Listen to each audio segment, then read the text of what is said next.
Beth with Two Try Hikers. I just decided today that I wanted to do something that was kind of comfort. It's getting cool, fall weather's here, something easy. Possibly could make, you know, a larger batch so I could freeze for later. It's something that I've never actually cooked before, but it's an old time classic that I'm sure everyone's had. Shepherd's pie. So I ask you to come along. Let's make it. Okay, so to get started, we're going to kind of go through a little bit what you need, and then we'll get started actually making the casserole itself. So what I've done already is I have already cooked about 3.5 pounds of potatoes. I make mine just like I would make mashed potatoes.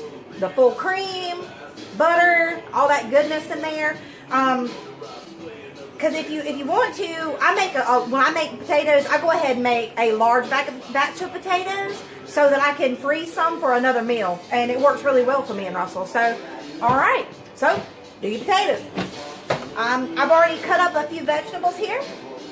As you can see, I've got onion and bell pepper and mushroom, and that's what actually I'm going to brown the ground beef with prior to actually putting it all together. So now what we're going to do is we're actually going to get ready to brown the meat, and then I'll be right back to show you what it all looks like. Now I got my ground beef in here, and I'm actually using 2 pounds of ground beef. You can kind of use any kind of meat you want. If you prefer turkey, you can use that, pork, hamburger meat, like I'm using here. And I've got 2 pounds here, and we're starting to get a little bit of a browning going on, so I'm going to go ahead and add a little seasoning. We'll give it a little salt. And you want to kind of do this generously. And then a little crushed black pepper. And I'm going to let this brown out just a little bit more. And then I'm going to add some more seasonings prior to actually building the casserole together. Because it's all about layering those flavors. That's what you want to do, is you actually want to layer the flavors in so it doesn't taste like just plain old meat and potatoes. We got to have a little bit of seasoning and taste in there. So I'm going to let this brown off here. And then when this gets done, I'm going to add some of the vegetables, which is going to be the onion and bell pepper. Oh, I did forget to add, though, that you actually, if you want to use Worcestershire sauce or anything like that prior to, you want to go ahead and put that in there when your meat's browning. So let me go ahead and give a couple shakes of that yummy stuff. All right. Only about a tablespoon or so.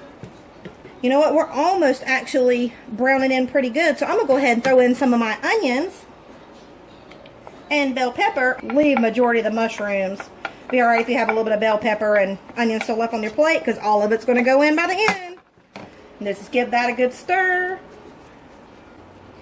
You want to make sure that your meat is actually completely browned prior to adding any of your other vegetables, because you really don't want to add your vegetables, especially if they're left over, so they've already been cooked. So you don't want them to get all mushy in your casserole, so you kind of want them still to be a little bit more firm. So make sure you have your ground meat completely, your ground meat completely browned prior to actually adding in the vegetables. It's already looking and smelling delicious. So I think at this point, like I said, I've never really made this recipe before. I have looked at several different recipes of shepherd's pie, and I really didn't see one that I wanted to follow myself. So I kind of just came up with my own recipe and flavors that Russell and I like. It's so easy and diverse that you can really add anything to it and it's going to taste good. It's meat and potatoes with vegetables, so how can you go wrong there? So here we go. All right. Still got a little more browning to go on my meat, it looks like. But I'm going to go ahead and put my tomatoes in. I've seen some stuff, you know, you use tomato soup, ketchup, things of that nature. But what I do is we actually can our tomatoes out of the garden. And so I had some canned up that I have pureed myself to make my own kind of tomato soup. So I'm going to add that to it. Oh, give that a little stir. Stir in your tomatoes there. A little onion, get back in there, little sucker. This kind of gives it a little bit of the reddish color that you're looking for. Actually, 100%, I really don't know what you're looking for, but this smells and looks really good. Oh, I do know what I'm going to add that I didn't get out was garlic. So I'm going to throw a couple cloves of minced garlic in. So if you'll give me just a second, I'm going to go and prepare that, and I'll be right back, and we'll add the garlic. All right. There we go. Garlic is added. It smells delicious. And I'm looking down at this, and I think, yeah, I'm going to add a little bit of tomato paste in there. I had seen several different recipes that added tomato paste, and it kind of intrigued my interest. I love using it. It's kind of a go-to in my house. It's always in the refrigerator, always on hand. Russell really doesn't care for tomatoes in general, so I tend to try to use either the puree tomatoes or petite diced or tomatoes where he really doesn't know tomatoes are in there. And then he ends up liking it and wants to know what's in it. I tell him, oh, there's only tomatoes, and he can't believe it. So, this is looking good. So what I'm going to do is I'm just going to let this kind of simmer down, because as you can see, it's kind of juicy a little bit, a little soupy. So I'm going to let this just kind of, everybody in the hot tub for a few minutes, and let it all cook together, and we'll be right back to finish it up. All right, so looks like we have kind of simmered down and reduced the liquid. Got just a little bit more in there, not too bad though. I think this will be great. Oh, and what I did forget to tell you guys is that I actually use a lean ground beef that hardly has any fat after it browns out. So just know, if you do use like ground chuck or beef itself, then you're probably going to have to drain off the fat prior to adding your onions and your peppers, mushrooms, tomatoes, and things of that nature. Since I didn't have to, since I used a lean meat, I didn't have to do that. But I did actually do a couple turns of Pckg extra virgin olive oil. This is one of the vineyards that we visited out in California, and we had the best time there. So shout out, guys. This is some killer stuff. They actually grow their own olives on site there and have it pressed. So it is delicious. So shout out to y'all. Very good. All right, so now I'm at the point where I think I'm going to start adding in some more seasonings. So what I'm going to do, I really don't measure. I've not ever been really a person who measures everything. Unless I'm baking and it has to come out to a science. I'm kind of a eyeball, dump it in and try again if it doesn't work the first time. So, but anyhow, so I'm going to put about a palmful, maybe not quite a palmful, teaspoon rosemary. Add a little bit of thyme. You know what they say, when you're out of time, gotta go to the stove, get some thyme.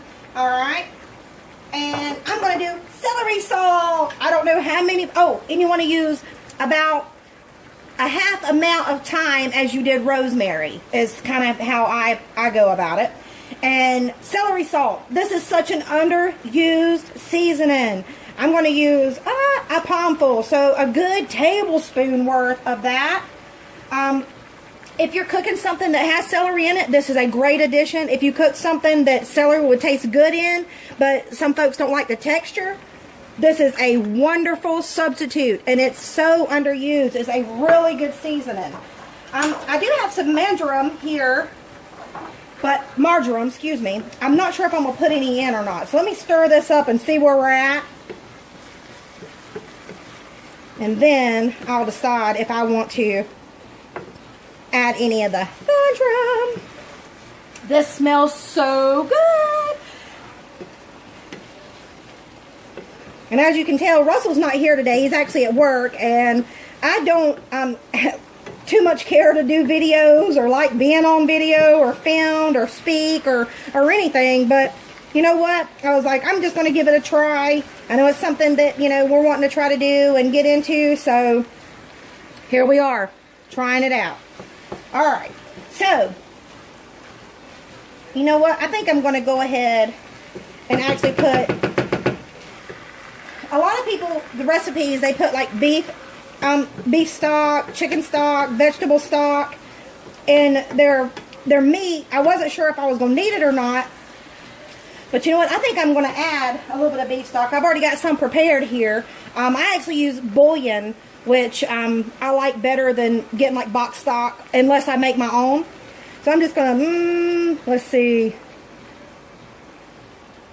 Let's do about a half a cup to start off with. Not really sure if I'm going to need more than that or not, but I'm just going to eyeball it and have a look here. And then when I actually get the final recipe together of what I used to make it and it comes out good, then I'll put the recipe up for you. Nah, I'm just kidding. I'll go ahead and put the recipe up for you guys. This is a very diverse meal. Like I said, you can change it up, add, reduce, however you want to do it. It's good for leftovers. It's good, you know, to have just something quick and easy to make. Let's go ahead and throw those mushrooms in there. And then I'm going to let them kind of cook a little bit. It almost looks like I think I might need to add a little more stock. Yeah, let's do that. A little more stock. About a quarter cup more.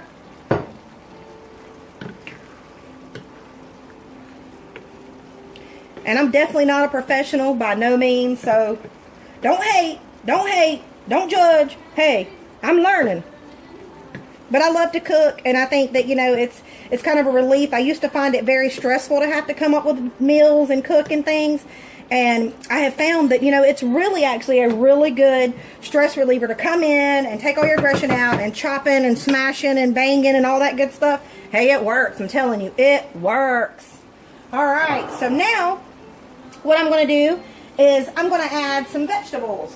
And what I actually had myself was I had some green beans and corn, and I had like about a half a bag of like the frozen soup vegetables with the carrots and peas and things in there. So you know what, I'm just going to add it all in there. Yeah, let's do it all of it in the hot tub.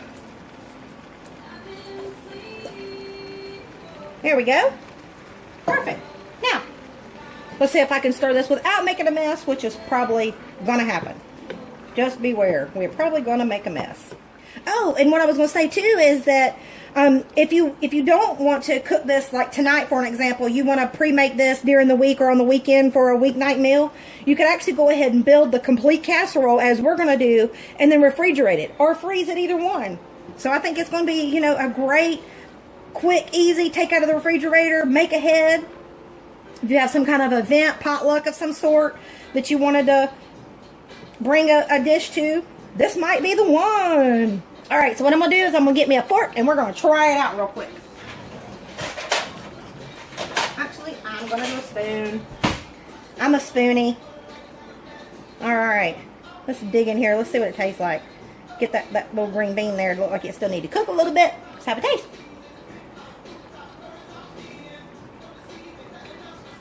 Oh my goodness. Wow. Pretty dang good. I think it needs a little bit more salt and pepper. And honestly, folks, I think we are good to go. Let me do another little spin of salt on there. Little crushed black pepper. Oh my goodness, this is so good. All right, so I'm just going to let this cook for a little bit, and if I see that I need to add a little bit more of the beef bouillon to it, I'll go ahead and do that. But I think we're going to be pretty much ready to go. I just want all those other vegetables to go ahead and and cook down a little bit also. So I guess I'll see you back in a minute when I'm ready to put it together. All right, here we are. Still got a good bit of liquid in here, and I actually did go ahead and use the rest of the bouillon. So I actually used 2 full cups of the bouillon in here, and as you can see, you don't want it to be too soupy, but you do want a little bit of soup in there. Actually, when you actually put the casserole together, you don't want it to end up dry, so you want it to have a little bit of a soupy consistency, but not like vegetable soup or something to that extent. So now, all I got left to do is put it in my little handy dandy full tin.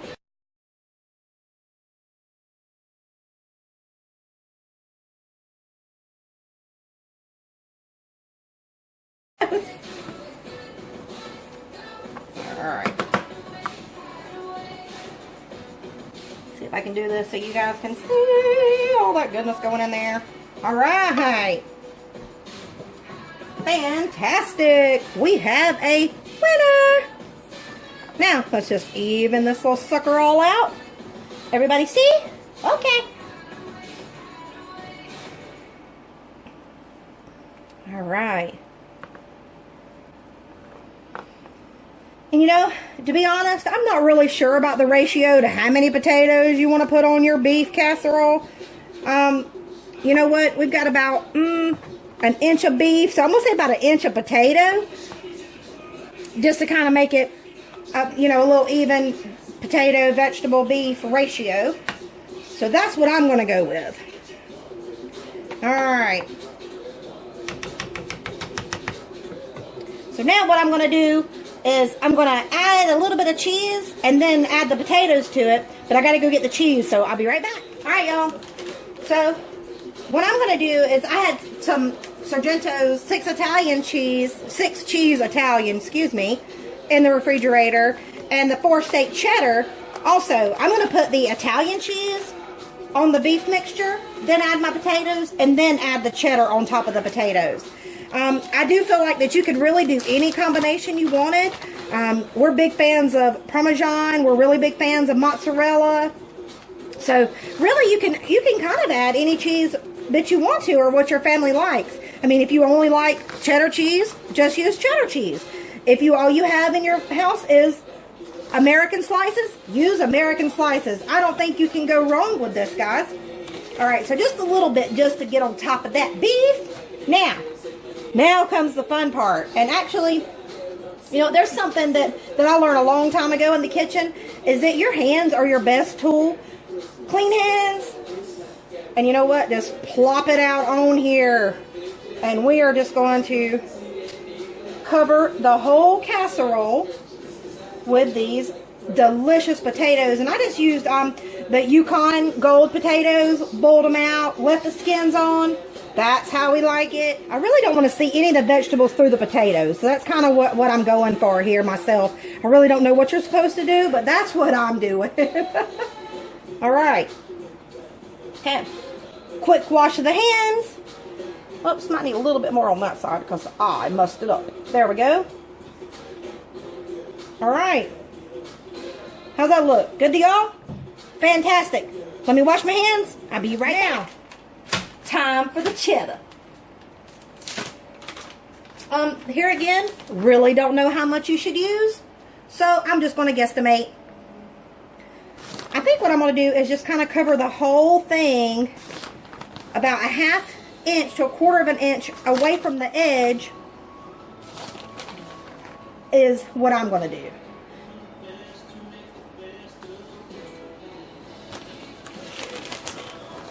All right. Is that enough? Looks like it. Kind of can't really see the potatoes coming through. I might add some more. A little more. Like I said, we are cheesy people in this household. We like cheese. As you can already tell from the grilled cheese sandwich that we've already done, and in our previous little cooking video that we did, because Russell is a huge grilled cheese fan, so he really liked it, how I make my grilled cheese. So go check out that video and give it a thumbs up.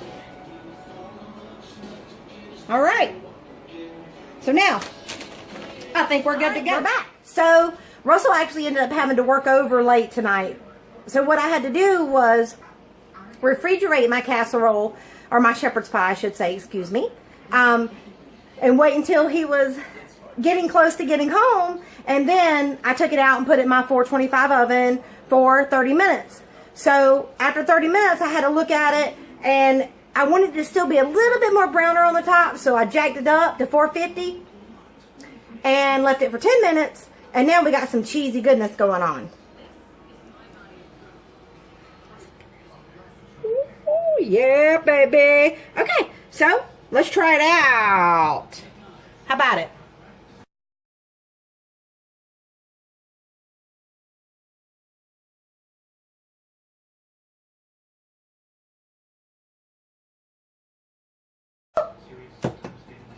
All right. I'll just stand here since, you know. I'll hold the spatula. So, we're going to let Russell try it. Since he wasn't here for the whole preparation, we'll let him try it out and see what he thinks.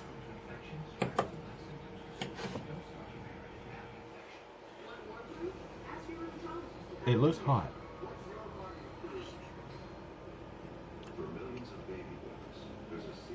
Oh, wow. Oh, wow. That is so good. But golly.